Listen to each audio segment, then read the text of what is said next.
3 option இப்போதைக்கு விஜய் கட்சியை வச்சு, அதாவது தாவேகாவை வச்சு சொல்றாங்க. ஒண்ணு அவர் தனித்து போட்டி, அவருக்கு கீழ ஒரு சில அணிகள், கட்சிகள் வரும்ன்றாங்க. இன்னொன்னு அதிமுக, பாஜக என்டிஏ அலையன்ஸ்குள்ள போவாரு அப்படின்னு சொல்றாங்க. அல்லது விஜய் வந்து அதிமுகவோடு போவார், பிஜேபி தனியா இருக்கும்னு சொல்றாங்க.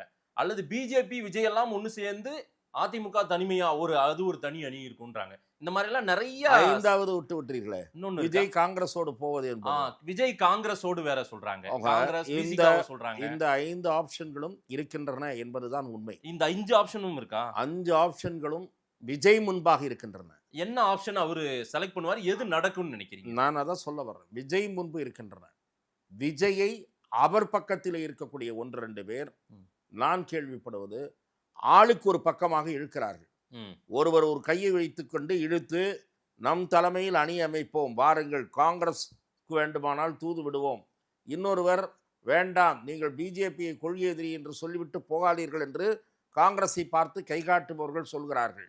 இன்னொரு பக்கம் இருப்பவர்கள் திமுகவை வீழ்த்த வேண்டும் என்றால் இந்த பக்கம்தான் போயாக வேண்டும், அதிமுக பக்கம்தான் போயாக வேண்டும், பாஜக இருந்தாலும் தவறில்லை, பாஜக வேண்டாம் என்று நினைக்கிறீர்களா, பாஜக அதிமுக கழற்றி விட்டுவிடும், நாம் மெசேஜ் அனுப்பினால் கழற்றி விட்டுவிடும், வாருங்கள் இழுக்கிறார்கள்.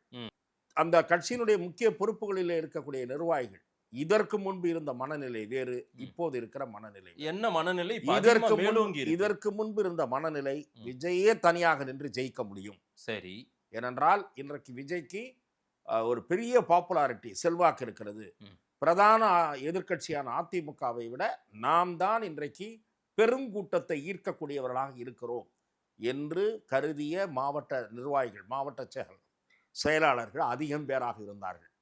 இப்போது அவர்களிலே பலர் கூட்டணி வந்தால் நன்றாக இருக்குமே, உறுதியாக எம்எல்ஏ வாகிவிடலாமே என்கிற சபலத்தில் இருப்பதாக நான் அறிகிறேன். ஆக கட்சிக்குள்ளும் டிவைடட் ஒப்பீனியனாக இருக்கிறது. தனியாக நிற்பதா, காங்கிரஸ் பக்கம் போவதா, அதிமுகவோடு சேர்வதா, குழப்பத்தில் விஜய்.